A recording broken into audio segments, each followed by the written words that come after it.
donc Macky Sall en quoi il avait annoncé bi muy am deuxième mandat en tout cas bi mu amee réélection 2019 mu ne daf koy supprimer parce que dafa bëgg liggéey bi gaaw premier ministre bi bon moom bu jàppoon na ne il faut liggéeyu gouvernement bi gaaw mais est-ce que liggéey gouvernement bi gaaw na ci diggante bi. man dama bi ma ko yëgee sans prétention et hyper humblement dama muñ rek quoi. fi ma toog dama muñ rek. j'étais dans le bureau dama muñ. ma ne sama xel c'est bon kilifa bu defee dara. jël yoon.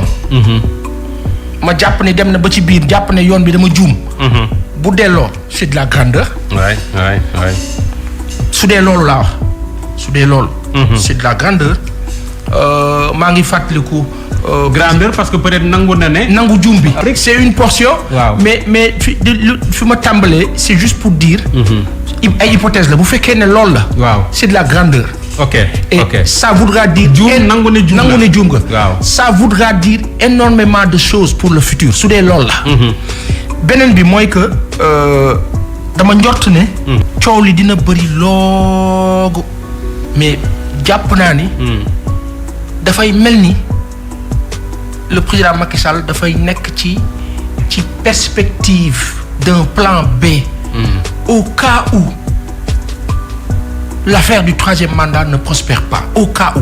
ma xel bopp la maa waxee nag ak samay limite ñiy déglu nag ngeen baal ñu rek. nañu déggee comme voilà may limite bopp. fa mu yem la maa waxee.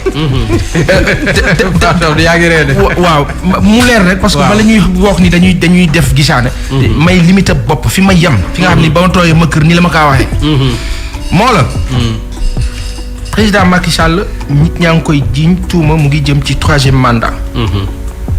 mais xam nga mën nañ yegg ba ci cappaandaw la mu taxaw ne mi coow lee bëri woon mais man ça n'a jamais été dans mon truc. je ni ma leen ko waxee woon. dama bëgg ñu liggéey noonu laa koy defee je respecte mes engagements je m'en vais. sauf que mën na bañ a nekk son remplaçant d'office mais mën na nekk dauphin. te jekk na ci. te da si jekk sax. lool mais maintenant la chose mooy il faudra faire des élections le moment venu pour ce dauphin-là. pour qu'il puisse moom am image nit ñi da war ko mën a voter ou pas loolu leneen la. eggaguñ ci. mais li ma bëgg a wax aussi mooy. dañu bàyyi xel benn affaire la géostratégie intervient encore. mais damay bëgg a wax ne. c'est vrai que ñoom kilifa yooyu ñoom Mansour Lo sëñ Cheikh Thioro Mbacké. kilifa yi sunu baay bi Elimane Sakho bu maam Ibou Sakho. ñoom ñëpp ñu ngi toog di déglu. sunu baay Cheikh Niass Cheikh Mouhamed Dieng Niass. ñëpp ñu ngi déglu Cheikh Boubacar Al Khayri. ñiy déglu bëri na de kaar. ñoom ñëpp ñu ngi toog di déglu. am na si ñoo xam ne dañuy toog seen salon yi rafet yooyu yëpp baax yooyu nga xam ni bien ya sew yi di jàll. les amuse-gueules là. di traverser ñi la déglu. benn affaire la ma wax mooy quand je parle de géostratégie il se passe quelque chose en Afrique de l'Ouest de très fort. nous sommes au crépuscule de la France-Afrique. ñu wax ko ñu nangu ko ñu bañ ko wax ñu bañ ko nangu c'est une réalité. ce qui se passe entre le Mali et le Burkina jusqu'au Niger où des soldats nigériens sont souvent tués burkinabés maliens. population yi ñoo jékki-jékki ne comprendre ñu ñuy wax ne ñu ngi ñuy indil ay armes. te ñun armes yi du agsi ci ñun doom yi dee te suñu nit yi di dee. ñu ne kon il faut que ñu arrêter cette loolu mënu nekk. ci biir loolu il se passe que aujourd'hui ku déglu Yves Drian bu France xam na que ñu ngi ci benn logique gu desserrer le taux pour waxtaan ak population yi parce que population yi dañu am doole. aujourd'hui am na foo xam ne bu ñu fa eggee population yi France mënut a rey population yi mun leen tirer ñoom ñëpp c'est pas possible parce que dafa am ñu ciy dugg l'Occident est là la Russie est là les États-Unis sont là l'Iran est là la Corée du Nord donc loolu di daw ci àdduna bi dafa am incidence ci Afrique am incidence ci Sénégal. parce que le président de la République du Sénégal. la nu fi tudd géostratégie ci rajo bi tudd ko fi. la mu ci xam xamuñ ko ci ndax il est au courant de ce qui se passe. ña muy waxal. ña muy jokkool la ñuy wax fa ñu jëm ñoom bu ñuy dul ay voyants tamit xam nañ ne que lii mu ngi ñëw ci kanam ci àdduna bi lii mu ngi ñëw ci kanam ci Afrique lii mu ngi ñëw ci kanam ci Sénégal loolu yëpp day compter ci moom le président de la République du Sénégal nan la war a taxawee ma jàpp ne su ne dafay indiwaat poste premier ministre ci wàllu gestion état au Sénégal ak ni Sénégal bindoo loolu logique la loolu le fait que ñu dindi woon ko moo doon erreur bi moo doon jumte bi. delloo poste bi ci architecture gouvernementale. mooy yoon. Simon. aujourd'hui président lu mu nekk au courant lu mu jàpp. lu mu am jot. am na lu bëri loo xam ni du ko mën contrôler. faw mu am possibilité wu am ay relais.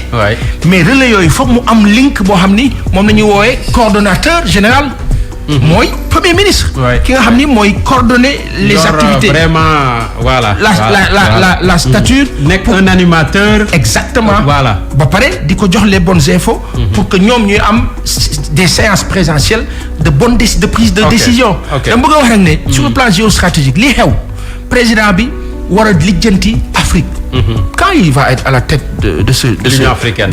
mais dafay compter. loolu c'est énormément de choses à gérer. Donc aujourd'hui il faut que moom mu am lu mu teggeeku. am ku koy jàppale ci loolu. et il va sans dire que loolu c'est bien pour le Sénégal. c'est bien pour le Sénégal xam nga lu tax. parce que dina tax président de la République du Sénégal Macky Sall un temps soit peu wàññi politicienne. d'accord occupé wu. d'accord. sérieusement moi am beneen occupation. mais non c'est 2 secondes. le link il est simple. quand ce qui se passe entre le Mali le Burkina le Niger la Côte d'Ivoire touche le Sénégal.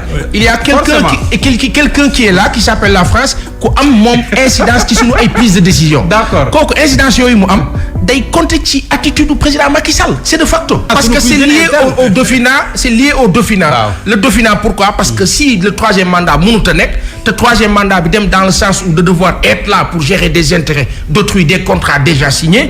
mais c'est de la géostratégie. waaw loolu laa wax waxuma li nga wax amul de. ma ne link yooyu man moo dafa sore ci yow. daa maa sut. amaana. waaw moi je préfère rester ici et essayer d'analyser. amaana.